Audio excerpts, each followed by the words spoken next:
But if you want to ask a question, you can come here to the front. These people will definitely have some for our esteemed guests. Brendan Wayne and Diana Lee. Oh, wait, let's do it. Brendan Wayne and Diana Lee Inosanto.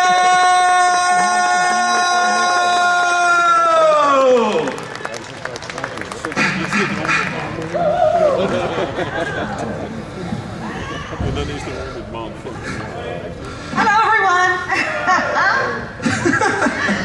They've been jumping and eager to stand here all morning already.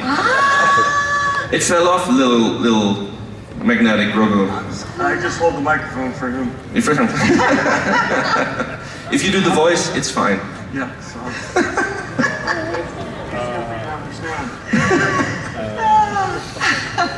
Well, I'm just gonna have like one obvious question because they get to get the original questions. You knew about Star Wars existing. Did you know what you were auditioning for?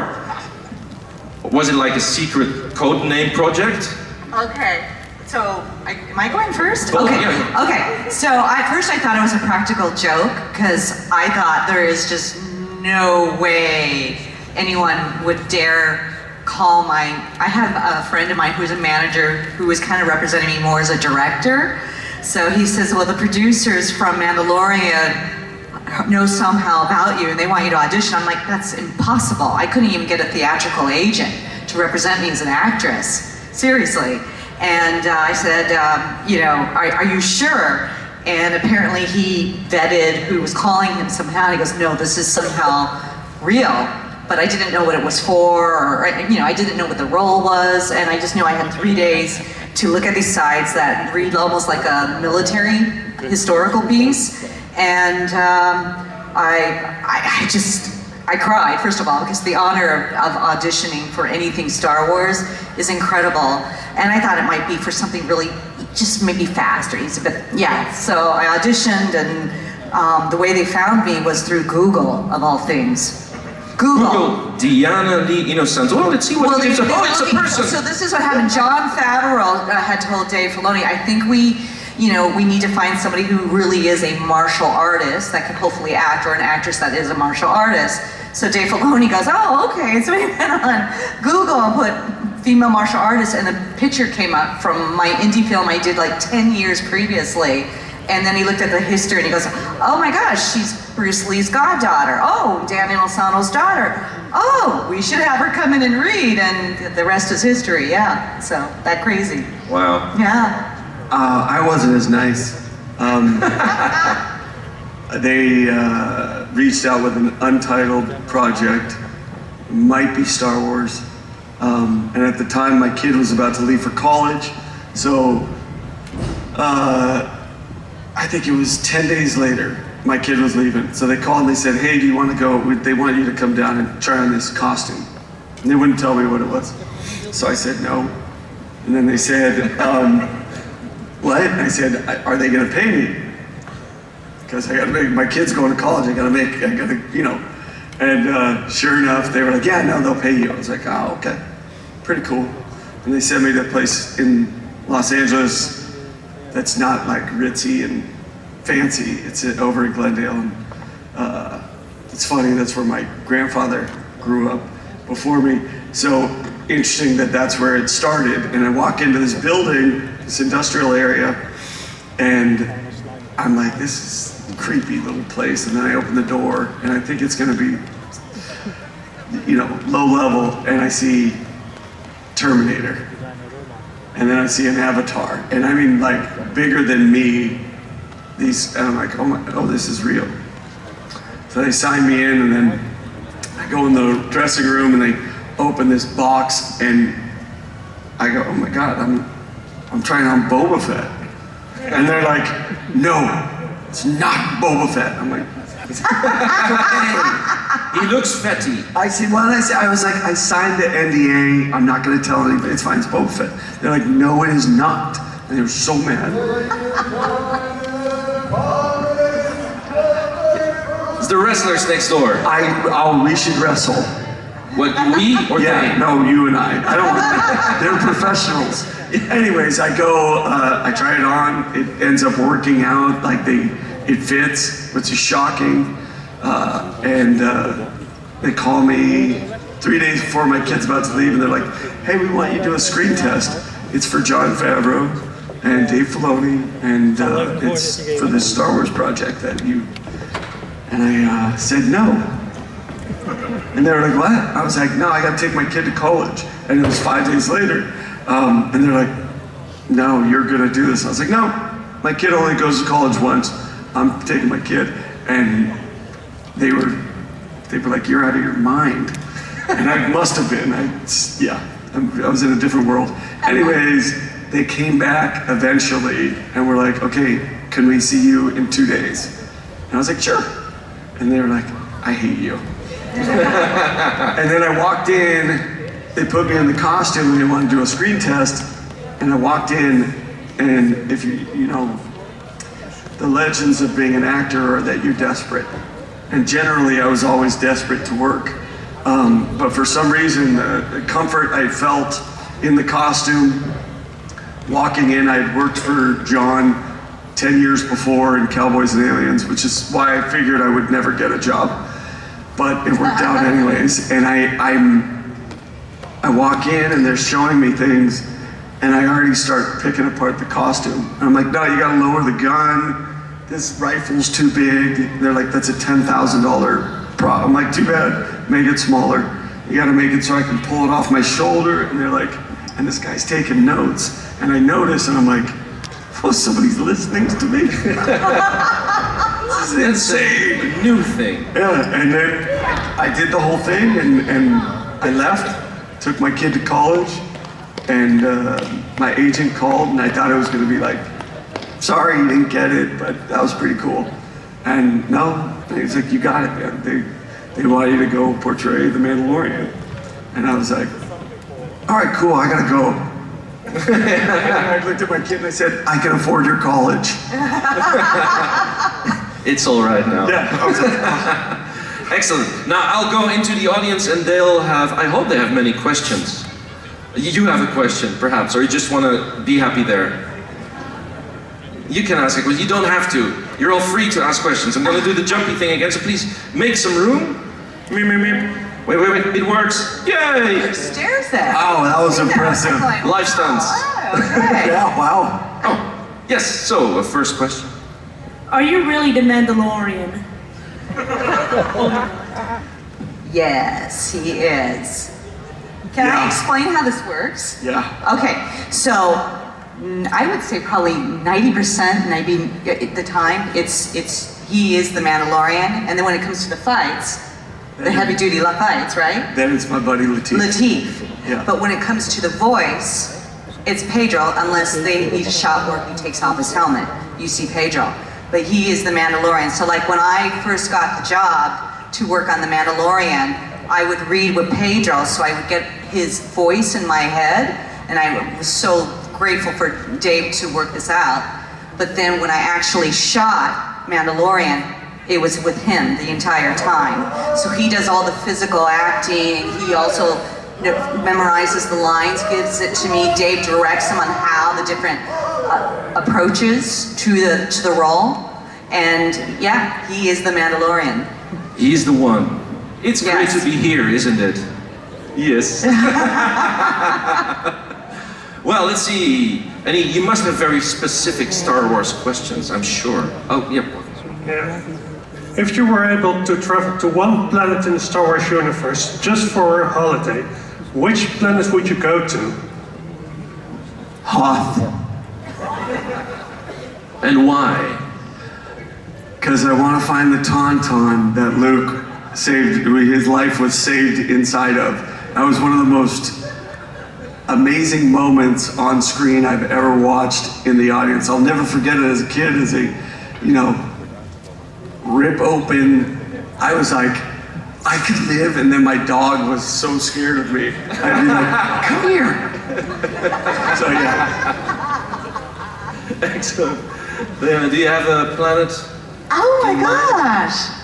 I don't know. That's a great question. I don't even know. What's the name of the water planet? I think Plaisir. She'd like to go hang out with Lizzo and Jack Black and Oh, that was a and nice hang planet. out. What planet was that? That was I cannot Blizzard. Yes, Blizzard. that's a good planet. That's a good one. It's very nice. Yes, there's fun people there. Hello. What was your experience and imagination about our actor who passed away this year, Carl Weathers? I just met him on 23 October, but yeah, he passed away on my birthday. Oh, he did. Oh my. Yeah. For me, if you like The Mandalorian, then you should give a lot of praise and thanks to Carl, because you wouldn't have what you have now. Because without him, I wouldn't have. I had the freedom because of the permission he gave me when we were on set. He always mentored me. He always looked after me, and taking on a big role at a certain point, you kind of look around and you realize, oh, I'm playing the Mandalorian on this show that's going to come out, and it's got to carry a streaming network, and there are these things that come in, these outside factors, and Carl was incredible about getting me and putting my feet on the ground and demanding that I stay there and present. And that is what, you know, from the time his character bushwhacks me on the Razor Crest in season 1, after I steal the kid and the Mandalorians have come to help me, try to go up that ramp, they kept having me reshoot because it just didn't look right. And finally Carl, he was tired of climbing down behind me, and he was like, listen, what are you doing? And I said, oh, I don't know, I can't figure it out. And he goes, well, how would your grandfather do it? And I was like, I try to stay away from that stuff. He goes, why? He's your grandfather. Live it. You can't avoid it. And that was it. Everything just kind of fell in together. And without Carl, I don't know that I would have taken that permission to be me and not just push as hard as I could away from that. And so for me, besides the fact that he shares a birthday with my daughter who's out there, and I talked to him a week before, we were gonna have lunch 2 weeks later, he was always supportive of everybody. We went and saw The Armor did a play in LA. We went and saw Emily do the play together. Nobody goes to plays in Los Angeles. So it was incredible to see his support and love of the craft and to always be around him. Then I got directed by him. He was just, they say never meet your heroes, but I'm very lucky to have met mine. So. Great. Beautiful. Well, we don't see him anymore, but we carry him with our hearts. Yeah. Well, your grandfather, some people might not know, your grandfather is John Wayne. Yeah, my grandfather's John Wayne. Legend. Yeah. He did a couple movies. You younger generation, John Wayne is a huge. And your godfather is Bruce Lee. Bruce Lee. Yeah. See, so there's, Yeah. oh, oh, you know Bruce Lee.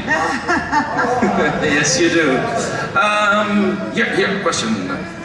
Hi, my daughter Lola is a little bit shy, so I have to ask a Hi. question on her Hello. behalf. Hi. She wants to know, Mando, how long did it take you to get all the armor on every day? In season 1, it took quite a bit to get that armor on, to kind of just make it look right.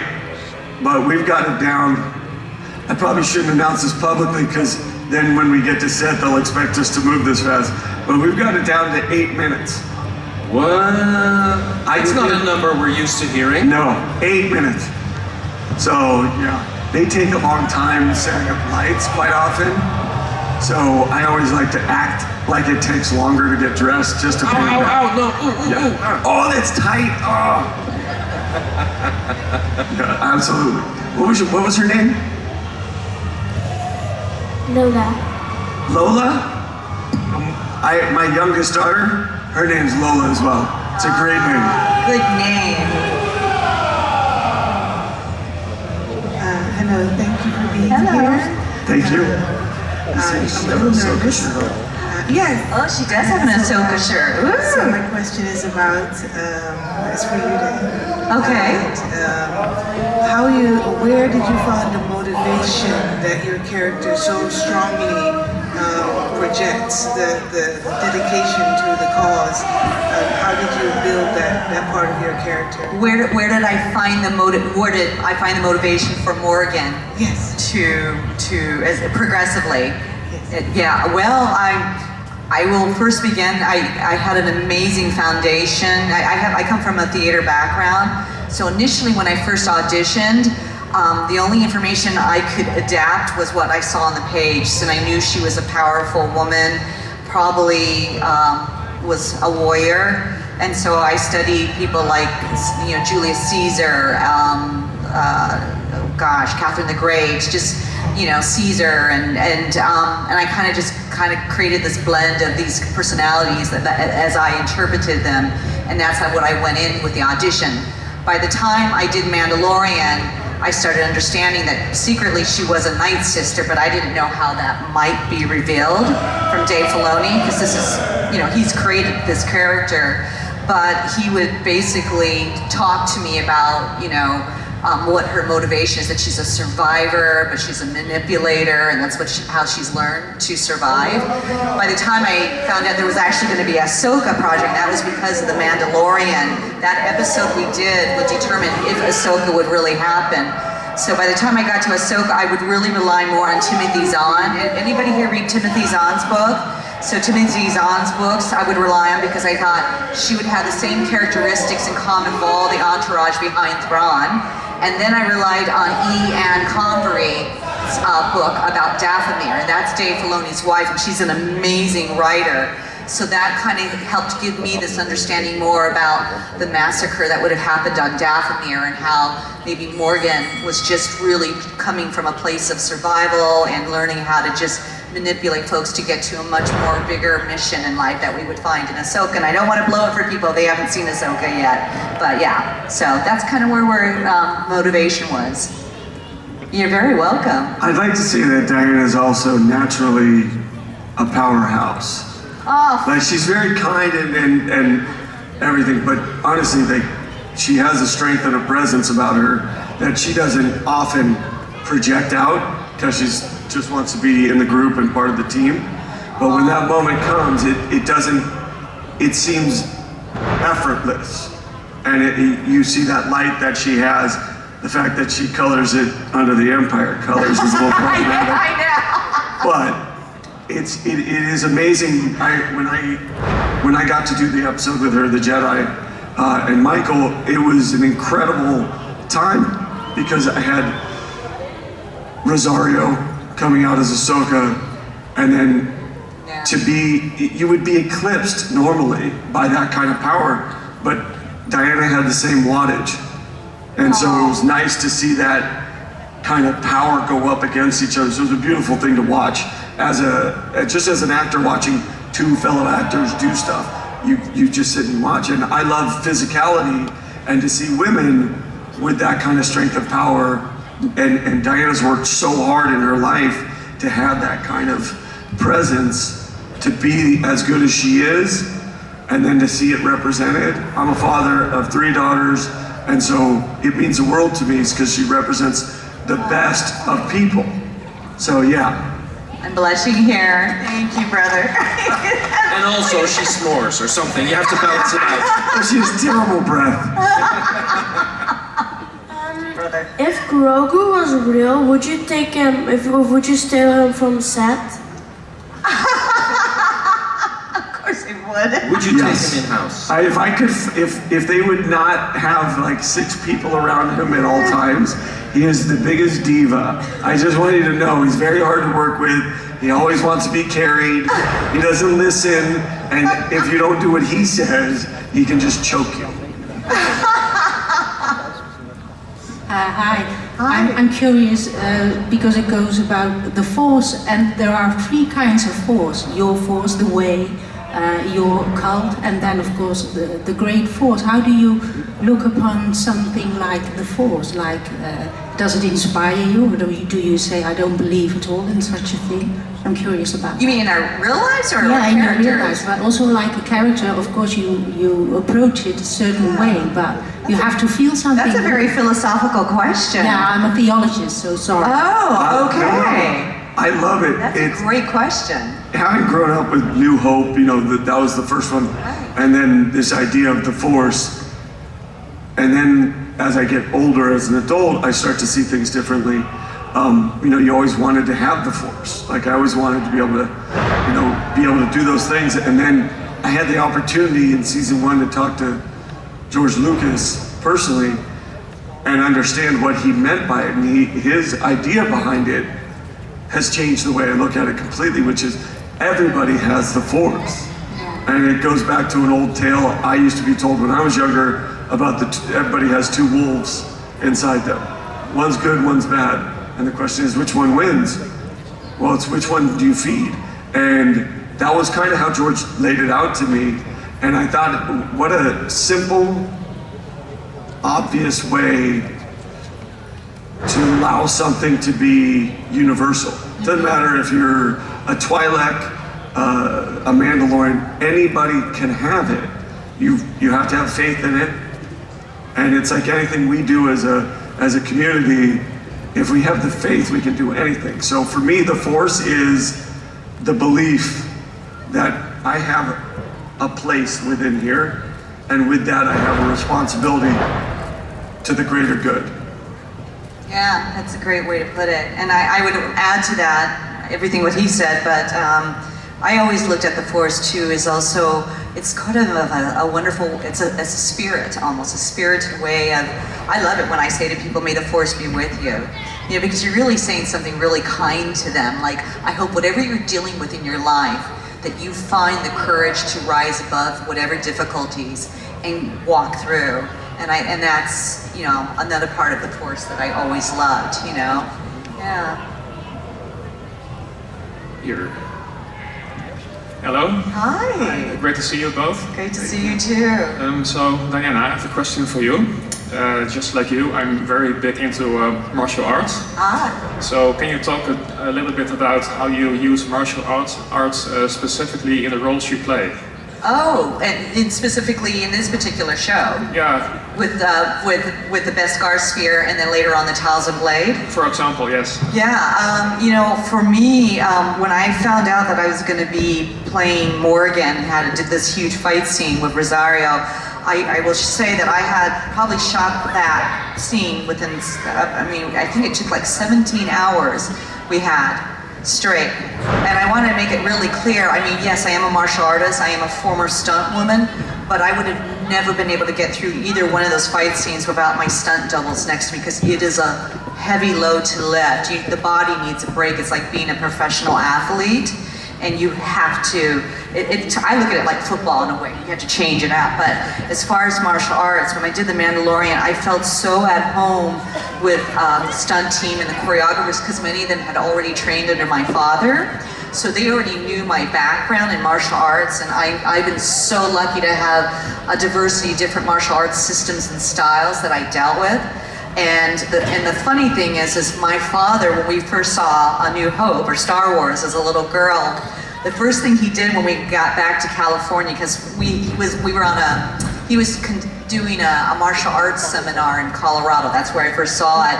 And he was so inspired by the lightsaber scene. He goes, can you imagine if 2 lightsabers came at you? So he used to buy these plastic extendable lightsabers, and he would train me in weaponry with them. You know, and that's the ironic thing about this. So when I had to do my fight scene with Rosario, and I saw her at the end of the bridge, I just thought, oh my God, I'm flashbacking to when my dad would train me. Now, I will say when I did Ahsoka, I had to give a shout out to Ming Q, because she was our choreographer for that show, and she comes from a heavy-duty wushu background, and so luckily, because of my father's philosophy of keeping your cup empty, I had trained in wushu, and that's, luckily I had some familiarity with how to move, but that was a much more challenging fight scene for me. But I was, again, I love our stunt doubles that are there to equally join in the process and making sure the fight scenes hopefully deliver and make all of you happy. Yeah. So I have 2 more questions then here, and then we have to wrap it up afterwards. Oh, okay. Hello. Hi. I have a question for Diana. Okay. And it is your character Morgan Elsbeth. And Ahsoka, we just see you on your ship, but it is flight by some droids. Some, Oh yeah, the Scion. Yeah. And I would like to know, do you think your character would have own pilot skills? So perhaps not like Hera or... Oh, I think she would have had, because her whole thing was knowing how to work with metal, and yeah, in her background she would have had an understanding of engineering and how to fly, for sure. Absolutely, yeah. And the final question here. Hello. Hi. This question for you, Diana. Okay. I have a question. Could you still remember what were your thoughts, your memories when Bruce Lee was alive? Or were you too young? Oh no, I definitely remember him. He died when I was 7 years old, and either he was at our house or we would go over to his house. My father and him always it seemed like they were together all the time, particularly breaking wood boards, and it would drive my mother crazy. And she would be like, would you guys please clean up after yourselves, you know? The house. All the time. I can remember there used to be, before my dad built a gym in the backyard, he had a Wing Chun dummy next to the washer and dryer, and sometimes she would dry, you know, her lingerie wasn't quite dry, so she would hang it on the Wing Chun dummy, and it would drive my dad nuts, and that's when he was motivated to build like a gym in the backyard, so he could, you know, his Wing Chun dummy would be safe from laundry. But yeah, so I have some great memories of Uncle Bruce and Brandon when we were kids. Just the way I know you remember your grandfather, you know, I mean, it is strange that we had these legendary figures in our life and that would shape us growing up. Yeah, but I would assume it's the same, which is, I knew him as granddaddy. So I just took him for granted in that way. And then to find out, even at my age now, it still shocks me how effective he still is. And the same thing I would imagine with, yeah, you know, because they never walk around and, you know, hey, I'm John Wayne. Yeah, I'm Bruce Lee. Yeah, they were never that way. Dad. Yeah. I mean, he would hit me, but no, I'm just kidding. Yeah. Well, thank you very much for your time. She has a gift she wants to give you. Aww. Yeah, you can just go ahead and take it. Aww. She's fighting with her balloon still. What does the balloon say? Thank you. Thank you. It says thank you. The balloon she's holding on to, I think, or is it for them? I just didn't want to lose it. Oh, it does. Oh, it does. That's so kind. Thank you. Last year was a difficult year for all of you guys. From one artist to two other artists, I'd like to give you some art. Oh my goodness, thank you so much. Oh, this is beautiful.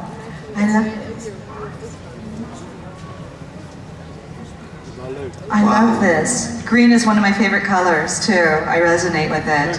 Lorella, thank you.